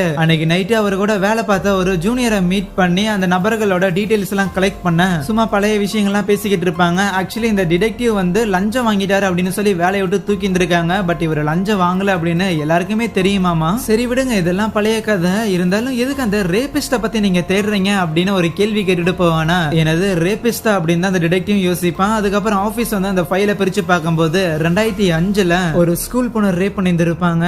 அந்த விக்டிம் வேற யாரும் கிடையாது, அந்த லேடி டாக்டர் தான். ஹாஸ்பிட்டல்ல அந்த லேடி டாக்டர் பார்க் வழியில துடிச்சுக்கிட்டு இருக்கும் போது அவன் பக்கத்துல போய் உட்கார அப்படியே ஒரு பிளாஷ்பேக் காட்டுறாங்க. ஒரு பிளைண்ட் டேட்டுக்காக நாம் கூட தான் பார்த்தா அன்னைக்கு அந்த லேடி டாக்டர் போய் இருந்திருப்பாங்களாம். டேட்லாம் முடிச்சிட்டு நைட்டு 2 பேரும் பேசிட்டு வந்துகிட்டு இருக்கும் போது அப்ப புதர்ல இருந்து 2 பேர் மாஸ்க் போட்டு வந்துட்டு நாம அடிச்சிருந்திருப்பாங்க. அதுக்கப்புறம் இது கேஸ் ஆயிருந்திருக்கும். அந்த லேடி டாக்டர் இருக்கிறாங்கல்ல, சோ அவங்களை உட்கார வச்சுட்டு யார் யாரெல்லாம் அது பண்ணனான்னு கேட்கும்போது உன்னை தனியா கூட்டிட்டு வந்து இப்படி எல்லாம் பண்ணணும் அப்படிங்கிற ஸ்கெட்ச் போட்டதே நம்ம நாம் தான் தெரிய வர அவங்களுக்கு பயங்கர கஷ்டமா இருந்திருக்கும். இதெல்லாம் ஞாபகப்படுத்தி அவங்க நாம் பக்கத்துல உட்காந்துகிட்டு இருக்க அப்ப அந்த டிடெக்டிவ் கால் பண்ணிட்டு நீங்க சொன்ன 3 பேரை பத்தி நாங்க விசாரிச்சு பார்த்தோம், அதுல ஒருத்தன் இந்த மாதிரி இதுக்கப்புறம் இந்த இன்சிடென்ட் நடந்ததுக்கு அப்புறமே சின்ன சின்ன திருட்டு அதெல்லாம் பண்ணி ஜெயிலுக்கு போயிருந்திருக்கான். ஒரு 3 வருஷத்துக்கு முன்னாடி ஜெயிலே அவனை வந்து மத்த பிரிசனர்ஸ் எல்லாம் அடிச்சு அவனை சூசைட் பண்ண வச்சுட்டாங்க. இன்னொருத்தன் என்னன்னா அதிகமா ட்ரக் யூஸ் பண்ண காரணத்துக்காக ஓவர் டோஸ் ஆகி இறந்து போயிட்டான். இப்ப மிச்சம் அந்த நாம் அப்படிங்கிற அவன் ஒருத்தன் மட்டும் தான் இருக்கிறான். ஆனா அவன் ரீசெண்டா எந்த ஒரு வேலையும் இல்லாம ஏதோ ஒரு ஊர்ல தங்கி இருக்கிறான்னு கேள்விப்பட்டேன், அவ்வளவுதான் சொல்ல. அப்படின்னா இங்க இருக்கிறவன் அவனா இருக்க மாட்டானோ அப்படின்னு யோசிச்சுட்டு அவங்க அங்க இருந்து போயிருவாங்களா. அடுத்த நாள் காலையில அந்த டிடெக்டிவ் தூங்கிட்டு இருக்கும் போது அப்ப அவருக்கு ஒரு கால் வரும். நீங்க தேடிக்கிட்டு இருக்கிற நாமங்கிற நபர் எங்க இருக்கிறாங்கிறத நாங்க கண்டுபிடிச்சிட்டோம்னு சொல்ல உடனடியா அந்த லேடி டாக்டருக்கு கால் பண்ணிட்டு அந்த நாமங்கிற நபர் அந்த ஊர்ல ஒன்னும் கிடையாது, ஆக்சுவலி ரீசெண்டா ஒரு ஃபயர் ஆக்சிடென்ட் ஆகி உங்க ஹாஸ்பிட்டல்ல தான் அட்மிட் ஆயிருக்காங்க போது இதை கேட்டோடனே அந்த லேடி டாக்டருக்கு பயங்கரமா பதறி போயிருது. வேகமா அவன் இருக்கிற அந்த ரூமுக்கு போக ஆனா உள்ள போறதுக்கு முன்னாடியே 2 டிடெக்டிவ்ஸ் வந்துட்டு ரீசெண்டா ஃபயர் ஆக்சிடென்ட பத்தி இப்ப உள்ள இருக்கிற நாமகிட்ட விசாரிக்கணுங்கும் போது சரின்ட்டு அவங்க அங்க இருந்து போயிடுறாங்க. சோ என்ன நடந்துச்சு, எப்படி நீங்க அந்த பில்டிங்க்கு போனீங்கன்னு கேட்கும்போது நான் ஒன்னும் அந்த பில்டிங்க்கு போகல, என்ன கடத்திட்டாங்க, நான் கண் விழிச்சு பார்க்கும்போது என்ன ஏதோ ஒரு சேர்ல கட்டி வச்சுட்டு முன்னாடி யாரோ 2 பேர் சண்டை போட்டுக்கிட்டு இருந்தாங்க. அதுக்கப்புறம் அதுல ஒருத்தன் என்னன்னா திடீர்னு பெட்ரோல்லாம் எடுத்துட்டு வந்து என் மேல ஊத்தி விட்டு மொத்தமா எரிச்சு விட்டுட்டான்னு சொல்ல இதெல்லாம் கேட்டு அந்த டிடெக்டிவ்ஸ் உங்களுக்கு இது கஷ்டமா இருக்குன்னு எங்களுக்கு தெரியும், இருந்தாலும் இது ஒரு கிரிமினல் கேஸ், சோ உண்மையிலே நீங்க தான் நாம அப்படிங்கறத நாங்க கன்ஃபார்ம் பண்ணி ஆகணும், சோ அதனால உங்க ஃபிங்கர் பிரிண்ட்லாம் வைக்க முடியுமான்னு கேட்கும்போது கைரேகை எல்லாமே அழிஞ்சு போயிருக்கும். அதுக்கப்புறம் அங்க இருந்து போறதுக்கு முன்னாடி டிடெக்டிவ்ஸ் உங்களோட ஆன்டி கான்டாக்ட் பண்ணிருந்தாங்க, சோ அவங்க வந்து உங்களை பாக்குறாங்களாமான்னு சொல்லும் போது அடுத்த சீன்ல இந்த லேடி டாக்டர் இருக்கிறாங்கல்ல அவங்க ஒரு கத்தி எடுத்துட்டு போயிட்டு நாம போட்டு தள்ளிடலான்னு போவாங்களா. அவன் என்னன்னா ஈஸியாவே அந்த லேடி டாக்டரை ஐடென்டிஃபை பண்ணி ஹே என்ன டாக்டர் ஐட போல படிச்சலாம், சரி இங்க வந்து பக்கத்துல உட்காரு நம்ம 2 பேரும் ஒன்னா பேசலாம்னு சொல்லும் போது கோவத்துல கத்தி எடுத்து கழுத்திலே இறக்கிடுறாங்க. இறக்கணும்னு நினைச்சுக்கிட்டு இருக்க இதெல்லாம் யோசிச்சுட்டு அவங்க ஒரு மாதிரி ஸ்ட்ரெஸ்ல உட்காந்துக்கிட்டு இருக்கும் போது அப்ப நாம் பார்த்தா அங்கிருந்து டிஸ்சார்ஜ் ஆகி போறான். இவங்களுக்கு ஒண்ணுமே புரியல. வேகமா அவன் லிப்ட்ல ஏறதுக்கு முன்னாடியே இவங்க போய் நின்னுட்டு உனக்கு என்ன ஞாபகம் இல்லையாடான்னு கேட்கும் போது இவ விடமாட்டா போலையன்னு சொல்லி அவளை லிப்டுக்குள்ள கூப்பிட்டுட்டு மாஸ்க் கழட்டி அந்த தீஞ்சு போன முகத்தை கிட்ட காமிச்சு இந்த முகத்தை பார்த்து நான் யாரு அப்படின்னு உன்னால கண்டுபிடிக்க முடியுதா என்ன? முடியாதுல. ஏன்னா இந்த முகத்தை இப்பதான் நீ முதல் தடவை பாக்குற. உனக்கு தெரிஞ்ச நாமுங்கிறவன் என்னைக்கோ செத்து போயிட்டான். என்ன ஆளை விடுன்னு சொல்லி அவன் அங்கிருந்து போக அதுக்கப்புறம் அங்க இருக்கிற ஒரு டாக்ஸியை பிடிச்சி கிளம்பி போகும்போது டக்குனு குறுக்கால வந்து நின்னுகிட்டு அந்த லேடி டாக்டர் நாம பார்த்து எனக்கு ஒரு நாள் நைட் ஆகுது உன்னோட அந்த கெட்ட கனவுகள் இல்லாம நான் தூங்கணும் நிம்மதியா இருக்கணும்னு ஆசைப்படுறேன்னு சொல்ல டே டிரைவர் இங்க ஹாஸ்பிட்டல்ல வேலை செய்யற டாக்டருக்கு எல்லாம் பைத்தியம் பிடிச்சிருச்சு போல முதல்ல வண்டி ஏடுறான்னு சொல்லி நாம அங்கிருந்து போயிடுறான். ஆனா நான் கண்டிப்பா ஆசைப்பட்ட அந்த நிம்மதியான தூக்கம் எனக்கு கிடைக்கும். உன்னை கொலை பண்ணதுக்கு அப்புறம் இவன் நினைப்பா தூக்கம் வரலைன்னா தூக்க மாத்திரை போட்டுட்டு போய் தூங்க வேண்டியதானே. தேவையில்லாம எங்கிட்ட வந்துட்டு தெரியுதான்னு கேட்டுக்கிட்டு இருக்கிறா அப்படின்னு கார்ல போகும்போது அவன் புலம்பிட்டே இருப்பான். நல்லா இருந்த வாழ்க்கை ஒரே நைட்ல மொத்தம் முடிஞ்சதுங்கும் போது பிளாஷ்பேக் அந்த சைக்கிள் கார இருக்கிறான்ல அவன் அந்த கொலை பண்ண டாக்டரையும் இறந்து போன அந்த பொண்ணையும் வந்து புதைச்சிட்டு அவளோட காரையே எடுத்துட்டு எங்கேயோ போக இன்னொரு பக்கம் ஒரு லேடியை காட்டுறாங்க. அவங்க அந்த பிரைவேட் டிடெக்டிவ் இருக்கிறாங்கல்ல அவங்களுக்கு கால் பண்ணி என்னோட ஹஸ்பண்ட் சீட் பண்றாங்க அப்படிங்கிற டீடைல்ஸ் இன்னும் அவங்களால கலெக்ட் பண்ண முடியலன்னு சொல்லி கேட்கும்போது எல்லாத்தையும் நாங்க ஒழுங்கா மேடம் கலெக்ட் பண்ணிட்டு இருக்கிறோம். கோர்ட்ல சப்மிட் பண்ற அளவுக்கு ஸ்ட்ராங்கா இருக்க வேணாமான்னு சொல்லுவாங்க. அந்த வைஃப் யாருன்னு பார்த்தா அந்த டாக்டரோட தான் இருப்பாங்க. சோ அந்த டாக்டரை கார்ல 2 பேர் ஃபாலோ பண்ணிட்டே இருந்தாங்கல்ல அவங்க அந்த டிடெக்டிவோட ஆளுங்க தான். சோ இப்படி இருக்கும்போது தான் அந்த சைக்கிள் காரன் அந்த டாக்டரை கொலை பண்ணிட்டான் அப்படிங்கிற அந்த போட்டோஸ் எல்லாம் கொண்டாந்து கொடுத்துருப்பாங்க. இப்ப அப்படியே அந்த ஃபயர் இன்சிடென்ட் நடந்ததுல அதுல இருந்து ஒரு 10 மணி நேரத்துக்கு முன்னாடி அந்த சைனாக்காரன் இருக்கிறான்ல அவனுக்கு நம்ம ஹீரோ கால் பண்ணிட்டு இன்னைக்கு நைட்டு 8 மணிக்கு நான் ஒரு இடம் சொல்றேன் அங்க வா உனக்கு நான் காசு தரேன்னு சொல்லுவான். ஆனா அவன் கொலை பண்றதுக்காக சுத்தி எல்லாம் எடுத்து ரெடி பண்ணிக்கிட்டு இருக்க இவன் காசு தர போறான் போல இன்னைக்கு நம்ம சைனா கிளம்பிடலாம் அப்படின்னு சொல்லிட்டு அவன் பையெல்லாம் எடுத்துட்டு வருவானா. அப்ப ஆப்போசிட்ல கார்ல இருந்து அந்த சைக்கிள் காரன் இருக்கிறான்ல அவன் இறங்குவான். என்னடா சைனாக்காரன் அவனோட நண்பனை பார்த்து ஷாக் ஆயிட்டியான்னு கேட்க 6 மாசத்துக்கு முன்னாடி வரைக்குமே அந்த சைக்கிள் காரன் ஆக்சுவலி ஜெயில தான் இருந்திருப்பான். அவன் கடைசியா ஜெயில விட்டு போற அந்த ஒரு நாள் அந்த சைனாக்காரன் இருக்கிறான்ல அவனும் ஜெயில தான் இருந்திருப்பானா. அவன்கிட்ட தன்னோட கான்டாக்ட் நம்பரை கொடுத்துட்டு நீ 1 மாசம் கழிச்சு வெளியே வருவே இல்ல உனக்கு கண்டிப்பா நான் ஒரு வெயிட்டான வேலை வச்சிருக்கேன்னு சொல்லிட்டு போயிருப்பான். அப்படி ஜெயில இருந்து வெளியே வரும்போது அவனை பிக்கப் பண்றதுக்காக அந்த பொண்ணு இருக்கிறாள்ல அந்த டாக்டர் வந்து கரெக்ட் பண்ண பொண்ணு அவளுமே இருக்கா. ஆக்சுவலி இவங்க 2 பேரோட வேலையே இதுதான். அவ யாரையாவது மயக்குவா அவனை பிடிச்சி இவன் காசு புடுங்குவான். இந்த மாதிரியே சில மாசம் போயிட்டு இருக்கும் போது அந்த டைம்ல தான் அந்த சைனாக்காரன் வெளியே வந்துட்டு இவனுக்கு கால் பண்ணியிருப்பான். ஒரு பெரிய வேலை வந்திருக்கு அதை நம்ம 2 பேரும் ஒன்னா சேர்ந்து செய்வோமான்னு. வேற என்ன நாம அவங்க அப்பாவை போட்டு தரலாம் காசு தரேன்னு சொல்லியிருப்பான்ல அதே வேலை தான். ஆனா நீ சைனாக்காரன் அப்படிங்கறங்காட்டி 200 மில்லியன் இன்சூரன்ஸ் காசு உன்னை ஏமாத்தி இருந்திருக்கான். அதுக்கும் மேல ஜாஸ்தியா இருந்திருக்கும். அது மட்டும் இல்லாம நாம அவன் பார்த்துட்டு ஓ இவனா நான் வளர்ந்த ஊர்ல தான் இவனும் ஆக்சுவலி இருந்திருந்தான். அது ரொம்ப சின்ன ஊரு அன்னைக்கும் வெட்டியா தான் இருந்தான் இப்பவும் வெட்டியா தான் இருக்கிறான் அப்படின்னு அவனுக்கு ஏற்கனவே நாம தெரிஞ்சிருக்கோம். இன்னொரு பக்கம் நாமோட அப்பா இருக்கிறாருல அவரு சர்ச்ல பிரேயர் எல்லாம் பண்ணிட்டு என் பையன் பண்ண பாவம் எல்லாமே மன்னிக்கப்படுமா என்னன்னு கூட எனக்கு தெரியலன்னு ஒரு மாதிரி புலம்பிட்டு அங்க இருந்து வருவாரா. அப்படி வர வழியில தான் காரை வச்சு அந்த சைக்கிள் காரன் தட்டி தூக்கி இருந்திருப்பான். ஆனா ஒரு உயிரோட திருப்பி எந்திரிக்கிறத பார்த்துட்டு ரிவர்ஸ் எடுத்து இன்னொரு தடவை அடிக்க சைனாக்காரன் கீழே இறங்கி செத்துட்டானா இல்லையான்னு பார்க்கும்போது தான் அப்ப பின்னாடியே அந்த சர்ச்சில் இருக்கிற லேடியும் வந்திருப்பாங்க. அவங்க இவனை பார்த்து பயந்து ஓட இவனும் ஃபாலோ பண்ண போயிருந்திருப்பான். ஆனா அவரு அப்பவுமே உயிரோட இருந்திருக்க என்ன பண்றதுன்னு யோசிச்சவங்க கார் டிக்கில தூக்கி போட்டுட்டு வேகமா எங்கேயாவது கொண்டு போய் புதைச்சிடலாம் நினைச்சுக்கிட்டு இருக்கவே அந்த டைம்ல தான் அந்த பொண்ணும் பார்த்தா அந்த டாக்டர் கூட ஒரு ரூம்ல இருந்திருப்பாங்களா. சோ இவனை நான் இங்க கூட்டிட்டு வந்துட்டேன் சீக்கிரம் வந்தேன்னா அவன் வந்து காசு உசார் பண்ணிடலாம் அப்படின்னு அவ சொல்லும் போது அப்பதான் அந்த சைக்கிள் காரனுக்கு வேற ஒரு ஐடியா வந்திருக்கும். சோ உடனே அவளுக்கு கால் பண்ணி எல்லாத்தையும் எக்ஸ்பிளைன் பண்ணி இருந்திருப்பான். நீ இந்த மாதிரி நைட்டு உடனடியா அவனை குடிக்க வச்சு வேகமா கூட்டிட்டு வா. அந்த பிரிட்ஜு கிட்ட வரும்போது அவனோட கவனத்தை திசை திருப்ப நான் கரெக்டா அந்த பாடியை தூக்கி போட்டுருவேன்னு. அதே மாதிரி அதுக்கப்புறம் அந்த பாடியும் அவன் மேல கொண்டாந்து வச்சிருந்திருப்பானா காரும் வரும் மேலையும் தூக்கி போட்டுருவான். கட் பண்ணா பிரசன்ட்ல இந்த சைனாக்காரனும் அந்த சைக்கிள் காரனும் ஒன்னா வந்துகிட்டு இருக்கிறாங்கல்ல. அந்த சைனாக்காரன் திட்டுவான் பாடியை மட்டும் நீ ஒழுங்கா புதைச்சிருந்தீங்கன்னா இவ்வளவு பெரிய பிரச்சனை வந்திருக்காதுன்னு. அதுக்கு அந்த சைக்கிள் காரனும் சரி எல்லாமே நடந்து முடிஞ்சிருச்சு இப்ப அந்த அப்பனை கொலை பண்ண சொன்னான்ல அவனை மட்டும் முடிச்சுட்டுனா மொத்தமா முடிஞ்சதுங்கும் போது அவன் அந்த மாதிரி பணத்தை தரேன்னு சொல்லியிருந்திருக்கான். நைட்டு 8 மணிக்கு தந்தானா வாங்குவோம் இல்லனா அவனை முடிச்சிருவோம்பா. அப்பதான் அந்த சைக்கிள் காரனுக்கு ஒரு கேள்வி வரும் ஏன் நீ இவ்வளவு அவசரமா உங்க ஊருக்கு போறதுக்கு முனைப்பு காட்டுறேன்னு. பார்த்தா இன்னொரு பக்கம் அவன் போலீஸ்காரனை கொலை பண்ணியிருந்திருப்பான்ல அந்த இடத்துக்கு போலீஸ் எல்லாம் வந்திருப்பாங்களா. கூடவே பக்கத்துல ஒரு சிசிடிவி இருக்கிறதையும் அவங்க கவனிக்க அது அந்த சைனாக்காரன் தான் சொல்லிட்டு அவங்க தங்கி இருந்த அந்த இடத்துல போய் செக் பண்ணி பார்க்கும்போது நம்ம நாமோட அப்பா போட்டோல அங்க இருக்கிறத கவனிக்கிறாங்க. இன்னொரு பக்கம் நாம இருக்கிறான்ல அவன் ஒரு காரை வாடகைக்கு எடுத்துக்கிட்டு அந்த சைனாக்காரனுமே கூப்பிட்டுக்கிட்டு உனக்கு காசு தானே கொடுத்தாகணும் என் கூட வா கூட்டிட்டு கூட்டிட்டு போறேன்னு போவானா, பார்த்தா அவங்க பின்னாடியே அந்த சைக்கிள் காரனும் ஃபாலோ பண்ணிட்டு வருவான். இப்படி இவங்க வந்துகிட்டு இருக்க ஒரு செக் பாயிண்ட்ல போலீஸ் எல்லாரும் காரை செக் பண்ணிக்கிட்டு இருப்பாங்க. என்னன்னு பார்த்தா அந்த சைக்கிள் காரன் அந்த டாக்டரை கொலை பண்ணியிருந்திருப்பான்ல, அதை கூட அந்த பிரைவேட் டிடெக்டிவ்ஸ் போட்டோ எடுத்திருந்திருப்பாங்கல்ல. சோ இதை போலீஸ்கிட்ட கொடுத்து ரிப்போர்ட் பண்ணியிருப்பாங்க போல. சோ அதனால அவனை தேடிட்டு இருக்கிறாங்க சைக்கிள் காரனை. பின்னாடியே தானே அந்த சைக்கிள் காரனும் வந்திருப்பான். காரை அதே இடத்துல அம்போன்னு விட்டுட்டு அவன் காட்டுக்குள்ள ஓட ஆரம்பிச்சிருவான். ஆஹா மாட்டிக்கிட்டோன்னு. அந்த காரும் அந்த டாக்டரோட தான். சோ கண்டிப்பா கொலை பண்ண அந்த கொலைகாரன் தான் ஓட்டிட்டு வந்திருக்கணும்னு சொல்லிட்டு போலீஸ் எல்லாருக்கும் இன்ஃபார்ம் பண்றாங்க. ஏற்கனவே அந்த டாக்டரையும் அந்த பொண்ணோட பாடியும் அந்த சைக்கிள் காரை போச்சிருந்திருப்பான்ல, அதை போலீஸ் எடுத்து வந்திருப்பாங்க. இப்போ அதே ஸ்பாட்டுக்கு தான் நாம் அந்த சைனாக்காரனையும் கூட்டிட்டு போறான். மறைச்சு வச்சிருந்த சுத்தியில வச்சு அந்த சைனாக்காரன் அடிக்கலான்னு பார்த்தா அவன் அதை புடுங்கி நம்ம நாமோட மண்டையில ஆளு போட்டுருவான். அதுக்கப்புறம் நாம கொண்டாந்து அங்க இருக்கிற ஒரு சேர்ல கட்டி வச்சுக்கிட்டு இருக்க பார்த்தா அந்த இடத்துக்கு அந்த சைக்கிள் காரனும் வருவான். நியூஸை செக் பண்ணிக்கிட்டே இருப்பானா, அதுல அவன் தான் கொலை பண்ணா அப்படின்னு சொல்லி எல்லாமே தெரிஞ்சதுக்கு இனி வெளியே போனா நான் கொத்தா மாட்டேன்டா அப்படின்னு சொல்லி பயந்து போக அப்பதான் அவனுக்கு பயங்கர கிரேசியான ஒரு ஐடியா வரும். அப்படியே நம்ம நாம பார்த்துட்டு இவன் கரெக்டா தான் இருப்பான்னு சொல்லி முதல்ல அந்த சைனாக்காரனோட கழுத்தை அறுத்து அவனை அதே இடத்துல போட்டு தள்ளிட்டு, அதுக்கப்புறம் மயக்கம் தெளிஞ்சா நம்ம நாமோட துணியை எடுத்து இவன் போட்டுக்கிட்டு இவன் போட்டிருக்க துணியை எடுத்து நாமுக்கு போட்டு விட்டுட்டு, ஹேய் நீ யாரா அப்படின்னு நாம் இவனை பார்த்து கேட்க, நான் தான் நாம்னு சொல்லுவானா. என்னடா பேசுறேன்னு கேட்கும் போது நான் உண்மையதான் பேசுறேன், இனிமேல் நான் தான் நாமுமா. அதுக்கப்புறம் பெட்ரோல் எடுத்துட்டு வந்து அந்த இடத்தையே கம்ப்ளீட்டா கொளுத்தி விட்டுட்டு நாமே வந்து எரிச்சிருவான். அங்கிருந்து போறது அவனோட பிளான். ஆனா செவரு உடஞ்சு அவன் மேலேயே விழுந்து அதே இடத்துல அமுங்கி அந்த நெருப்பு காயத்துல அவனும் மாட்டிருந்திருப்பான். அதெல்லாம் ஒரு கெட்ட கனவு மாதிரி வந்து அவன் கண்விழிக்க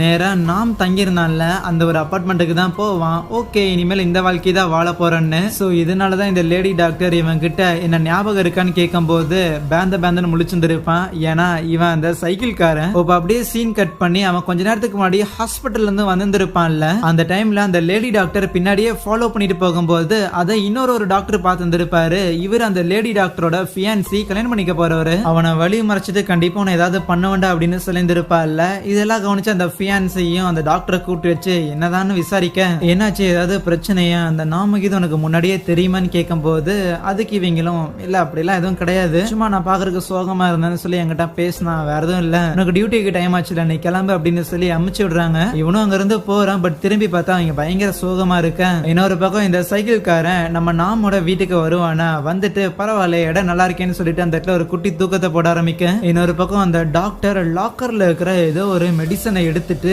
அதுக்கப்புறம் அந்த டிடெக்டிவ் இருக்கிறார்ல அவருக்கு கால் பண்ணி, நீங்க எனக்காக ஒரு வேலை பண்ணி ஆகணும், ஆனா இந்த வேலை கொஞ்சம் கஷ்டமா இருக்குன்னு சொல்றாங்களா. இங்க அந்த சைக்கிள் காரன் தூங்கிக்கிட்டு இருக்க. அப்ப அவனுக்கு இன்சூரன்ஸ் வந்து கால் வரும். அதுலதான் ஒரு பிரச்சனை. என்னன்னு பார்த்தா அந்த இன்சூரன்ஸோட காசை அவங்க அப்பா இவனோட பேர்லயே போடல, ஒரு வாரத்துக்கு முன்னாடி வேற யாரோ பேர்ல போட்டாராமா. முதல்ல அது யாருன்னு கண்டுபிடிச்சு முதிக்கணுடான்னு சொல்லி வேகமா வெளியே வர, அப்ப அவனை யாரோ இடிச்சு அவன் மேல டீ எல்லாம் கொட்டிடுறாங்க. அது அந்த டிடெக்டிவா தான் இருக்கும். யோ சும்மா நின்னுகிட்டே இருக்காதையா அப்படின்னு சொல்லிட்டு வேகமா அவன் அங்கிருந்து போக பார்க்க, அப்ப பின்னாடி வந்த டிடெக்டிவ், நீங்க இந்த மருந்து கீழே விட்டுட்டீங்க போல அப்படின்னு சொல்லி கொண்டு கொடுக்க, பார்த்தா அந்த டிடெக்டிவோட கையில தான் உண்மையான மருந்து இருக்கும். சோ மருந்தை மாத்தி கொடுத்துருக்கான். நேரா சர்ச்சுக்கு போயிட்டு அங்க இருக்கிற அந்த லேடி கிட்ட தான் பிரச்சனை பண்ணிட்டு இருப்பான். எவ்வளவு தைரியம் இருந்தா எங்க அப்பாவோட காசை எடுத்துக்குவீங்கன்னு, உங்க அப்பா தான் அவரோட முழு மனதோட இந்த காசை எங்களுக்கு கொடுத்தாங்க, எங்க சர்ச்சோட ஆதரவுல இருக்கிற குழந்தைங்களுக்கும் ஹாஸ்பிட்டலுக்கும் நாங்க இதை செலவு பண்ண போறோம்னு சொல்ல, என்னடா பண்ணிட்டு இருக்கீங்க அப்படின்னு சொல்லி அவன் பயங்கரமா ஃப்ரஸ்ட்ரேட் ஆவானா. பார்த்தா அந்த இடத்துல அந்த லேடி டாக்டரும் இருப்பாங்க. என்னடி நீ என்ன ஃபாலோ பண்றியா, சரி விடு, உனக்கு நான் அப்படி என்னத்த பண்ணிட்டேன், உன்னால சொல்ல முடியுமான்னு கேட்கும் போது அந்த லேடி டாக்டர் அமைதியாவே இருக்க, அதான் உன்னால அந்த பிரச்சனையை வாய திறந்து கூட சொல்ல முடியல, அப்படியே தேவையில்லாம நான் ஃபாலோ பண்றேன் அப்படின்னு அவன் கத்திக்கிட்டு இருக்கும் போதே அவனுக்கு வலிக்க ஆரம்பிச்சிருமா. உடனே மாத்திரை எடுத்து போட்டுட்டு தண்ணியை குடிச்சிட்டு வெளியே வர, மறுபடியும் உங்களை வந்து பாத்துக்கிறேன் அப்படின்னு சொல்லி கத்திக்கிட்டே தான் திருப்பி அந்த தெருக்குள்ள நடந்து வருவானா. பார்த்தா நாமோட அப்பாவை ஆக்சிடென்ட் பண்ணியிருந்திருப்பான்ல அதே தெருக்குள்ள தான் வரான். அதை ரியலைஸ் பண்ணவனுமே என்னடா விதி என் கூட விளையாடுதோன்னு நினைக்க, பின்னாடி அந்த லேடி டாக்டர் வந்து நிப்பாங்க. என்னடி நீ சும்மா என்னையே ஃபாலோ பண்ணிட்டு இருக்கிற, சரி விடு, உனக்கு நான் உண்மையை சொல்லி ஆகணும்ல, நான் ஒன்னும் நாம் கிடையாது, நாம் எப்படியோ செத்து போயிட்டான், நான் வேற ஒரு ஆள்னு சொல்ல, அப்பவுமே அந்த லேடி டாக்டர் உண்மையை சொல்லு, இப்ப நீ அந்த சர்ச்ல உங்க அப்பாவோட இன்சூரன்ஸ் அமௌண்ட்டை கேட்டு தானே பிரச்சனை பண்ணிட்டு இருந்த, அதெல்லாம் வேற ஒரு விஷயம், நம்ம சொல்ல வரக்குள்ளேயே அவனுக்கு ஒரு மாதிரி மயக்கம் வந்து அதே இடத்துல கீழே விழுந்துருவானா, நீ அப்ப இருந்து மாறவே இல்ல, நீ எப்பவும் இப்படிதான் இருக்கிறன்னு கத்தி எடுத்து போட்டு தள்ள போகும்போது கரெக்டா அவளோட ஃபியான்சி அங்க வந்துருவான். இத பண்ணாத, இத நீ பண்ணினா மொத்தத்தை இழந்துருவேன்னு சொல்ல, உனக்கு எதுவுமே புரியாதுன்னு அவ சொல்லுவாளா, இல்ல எனக்கு எல்லாமே தெரியும், நீ அந்த ஃபயர் ஆக்சிடென்ட் கேஸ் வந்ததுல இருந்து எதுக்கு வினோதமா நடந்துக்கிட்டேன்னு மொத்த விஷயத்தையும் நான் விசாரிச்சேன், எனக்கு உன்னோட கடந்த கால தெரியும்னு சொல்ல, தெரிஞ்சிருந்தும் எதுக்கு நீங்க என்ன தடுக்க பாக்குறீங்கன்னு கேட்கும்போது, ஏன்னா இந்த ஒரு நிலைமைக்கு வரைக்கும் நீ ரொம்ப கஷ்டப்பட்டு இருந்திருக்க, இப்படி ஒரு கேவலமான ஒருத்தனுக்காக இந்த நிலைமையை நீ விட்டுறாதன்னு சொல்லும்போது அவளும் சரின்னு கத்தியை கீழே போட்டுட்டு, இருந்தாலும் கோவத்தை கண்ட்ரோல் பண்ண முடியாம அவனை போட்டு குத்துன்னு குத்துறாளாம் அடுத்த சீன்லயே. அதுக்கப்புறம் 2 பேரும் கார்ல இருந்து கிளம்பி போக, மயக்க தெளிஞ்சதுக்கு அப்புறம் சைக்கிள் காரணமே எந்திரிச்சிட்டு வீடு திரும்புறானா. இன்னொரு பக்கம் போலீஸ் ஸ்டேஷன்ல இந்த ரிப்போர்ட்டை சப்மிட் பண்றதுக்காக எல்லாரும் ஒர்க் பண்ணிக்கிட்டு இருக்கும்போது அந்த சைக்கிள் காரன்ட்ட வாக்குமூலம் வாங்கி இருந்திருப்பாங்கல்ல, அதுல சொல்லி இருந்திருப்பான், என்ன கடத்திட்டு கொண்டு போய் என்ன ஒரு இடத்துல கட்டி வச்சிருந்தாங்க, அதுக்கப்புறம் முன்னாடி 2 பேரும் சண்டை போட்டாங்கன்னு. ஆனா ஆல்ரெடி அந்த இடத்துல கட்ட வச்ச நிலையில ஒரு பாடி வந்து எரிஞ்சு போயிருக்கும். சோ இவனையும் கட்டி வச்சிருந்தாங்க, ஆனா கட்டி வச்சு ஆல்ரெடி ஒரு பாடி எரிச்சிருக்காங்கன்னா எங்கேயோ இடிக்குதுன்னு டவுட் வருமா. இங்க அந்த சைக்கிள் காரன் வீட்டுக்கு வந்திருப்பானா, அப்ப அவன் திருப்பி மாத்திரை போடலான்னு போகும்போது அந்த மாத்திரை வித்தியாசமா இருக்கிறத கவனிக்கிறான். சோ அடிஷனலா இன்னும் சிலது வாங்கி இருந்திருப்பான் போல, அது கூட வச்சு கம்பேர் பண்ண பார்க்கும்போது தான் காலையில இடிச்சவன் தான் நம்ம கிட்ட மாத்திரையை மாத்தி விட்டு இருந்திருக்கான், இது கண்டிப்பா அந்த டாக்டர் பார்த்த வேலையா தான் இருக்குன்னு அவனுக்கு புரிய வருது. அப்ப கரெக்டா அவனுக்கு போலீஸ்ல இருந்து கால் வரும், இந்த மாதிரி அந்த கேஸ் ரிலேட்டடா நாங்க இன்வெஸ்டிகேட் பண்ணியாகணும், கொஞ்சம் ஸ்டேஷன் வரீங்களான்னு கேட்க, இல்ல நான் நாளைக்கு வரேன் அவன் சொல்லுவான். இருந்தாலும் போலீஸ்காரங்களுக்கு நோ, அவன் கண்டிப்பா எஸ்கேப் ஆவான் அப்படின்னு சொல்லி வேகமா அவன் வீடு தேடி வர, நம்ம மாட்டிக்கிட்ட போலயேன்னு இந்த சைக்கிள் காரனும் உஷாராயிட்டு உடனே அங்கிருந்து கிளம்புறதுக்காக பாஸ்போர்ட் துணியெல்லாம் எடுத்துக்கிட்டு இருப்பானா. அப்பதான் நாம் படிச்ச ஸ்கூலோட ஃபிளையர் இருக்கிறத கவனிக்கிறான். அந்த ஃபிளையரோட மாடல் யாருன்னு பார்த்தா அந்த லேடி டாக்டர் தான். இத பார்க்கும்போது இந்த சைக்கிள் காரனுக்கு இன்னொரு விஷயம் ஞாபகம் வருது.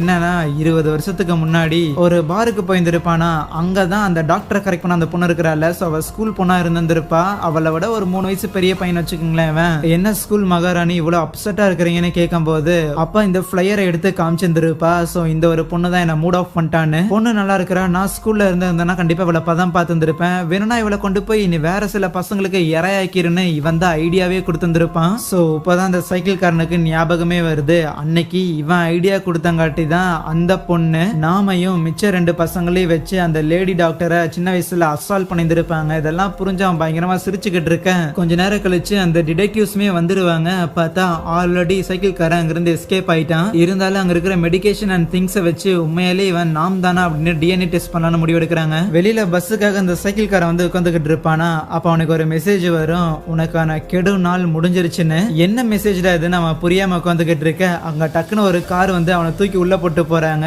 கடன் வாங்கி இருந்திருப்பான்ல, எஸ் அதே ஆளுங்க தான். இன்னொரு பக்கம் அந்த லேடி டாக்டரோட ஃபியான்சி இருக்கிறாங்கல்ல, அவங்க வந்து ஏதோ வேலையா வந்திருப்பாங்க போல. சோ அப்ப அந்த லேடி டாக்டரும் கால் பண்ணிட்டு, உன்னோட சொந்தக்காரங்க யாருக்கும் உடம்பு சரியில்லைன்னு சொன்ன, அவங்க நல்லா தானே இருக்கிறாங்க, ஆனா என்னால இன்னுமே அந்த நாமோட நினைப்புல இருந்து வெளியே வர முடியல, எனக்கு இன்னுமே அது ரொம்ப கஷ்டமா இருக்குல்ல சொல்லி அழுவாங்களா. இந்த ஃபியான்சியும் பயங்கரமா ஃபீல் பண்ணுவான், கவலைப்படாத எல்லாமே நார்மல் ஆயிரும்னு. சோ அதுக்கப்புறம் அந்த ஃபியான்சி ஒரு வேலைக்காக வெளியே வருவானா. ஆக்சுவலி அவனோட ரிலேட்டிவ் எல்லாம் அவன் மீட் பண்றதுக்காக வரல, நாமுக்கு கடன் கொடுத்த நபர் இருக்கிறாருல, சோ அவரு கடன் எல்லாம் திருப்பி தரலன்னா கூப்பிட்டு வந்து வச்சு உடல் பாகங்கள் எல்லாம் எடுத்து வித்துருவாங்கல்ல, அப்படி அந்த உடல் பாகங்கள் எல்லாத்தையும் எடுக்கிற ஒரு வேலையை தான் இந்த ஃபியான்சி டாக்டர் பண்ணிட்டு இருக்கிறாரு. சோ அதே மாதிரியான வேலை தான் உப்பைய வந்திருக்குதுன்னு சொல்லிட்டு வந்து பார்த்தா அங்க இருக்கிற ஆளோட கை கால் எல்லாமே தீக்காயங்களா இருக்கு. மாஸ்க் கழட்டி பார்க்கும்போது அது அந்த சைக்கிள் காரனா தான் இருக்கும். பட் இந்த ஃபியான்சியை பொறுத்த வரைக்கும் அவன் தானே நாம. அப்படியே அவன் வாயில இருக்கிற கட்டெல்லாம் எடுத்து விட்டுட்டு, நீ வந்து நாம் தானு கேட்க, உங்களுக்கு எப்படி என் பேர் தெரியும்னு பார்த்தா